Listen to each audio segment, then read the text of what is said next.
Just a bit of a heads up, this video is going to be kind of trollish. Now, some of you who have been paying attention in the media, or some of you who do follow Michael Tackett's video, Weed and Freak, would know that Ron Paul, right now, is suing a bunch of his fans. That's right.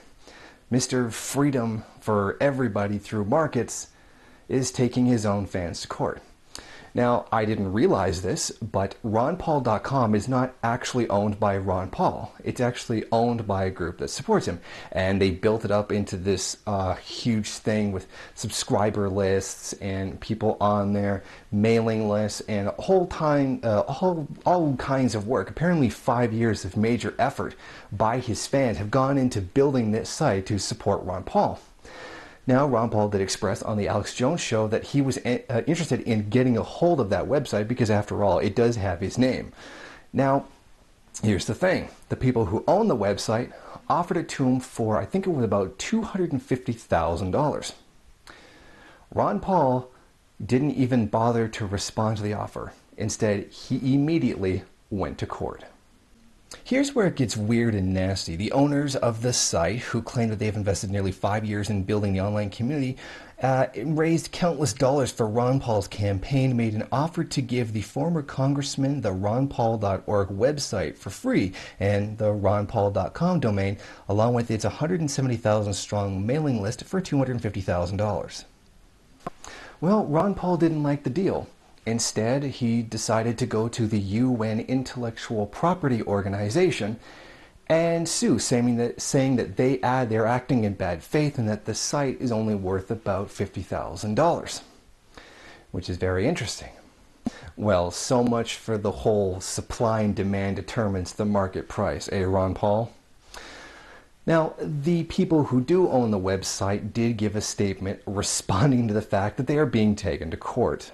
Back in 2007, we put our lives on hold for you, Ron, and we invested close to 10,000 hours of tears, sweat, and hard work into this site at great personal sacrifice. Now that your campaigns are over and you no longer need us, you want to take it all away and send us off to a UN tribunal? That's not cool. We want our old pre-retirement Ron Paul back.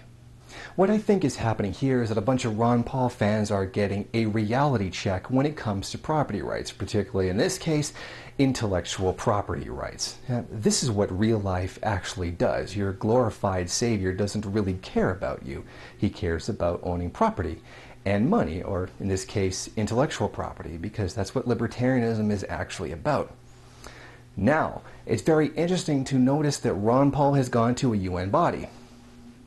After all those years of bashing the UN and saying all the horrible things that we're saying about it, not all of them were untrue, many of them were true, but his insistence that such an organization shouldn't exist.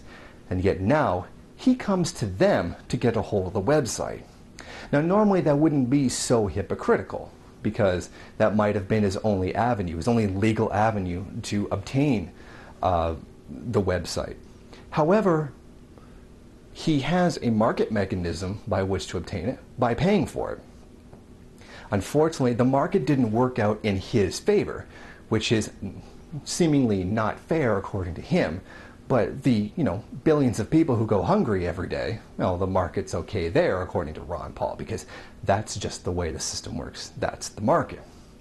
Yet noticing, he has the money. Ron Paul definitely has the money to afford $250,000 for this website. Because it's not just the domains, it's not just the website, it's also the mailing list and everything that has gone through years to build up. I just think it's just so hilarious that this has happened.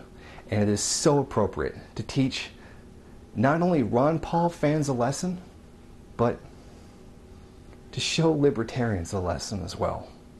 Hey Mouse Rebel News fans, I just wanted to let you know that I've released a new ebook debunking the claims made by Trevor Luden that Barack Obama is a communist. He made a challenge that if anybody could refute his proof that Obama is a communist, that he would stop calling him one and take his own book calling him one off the market.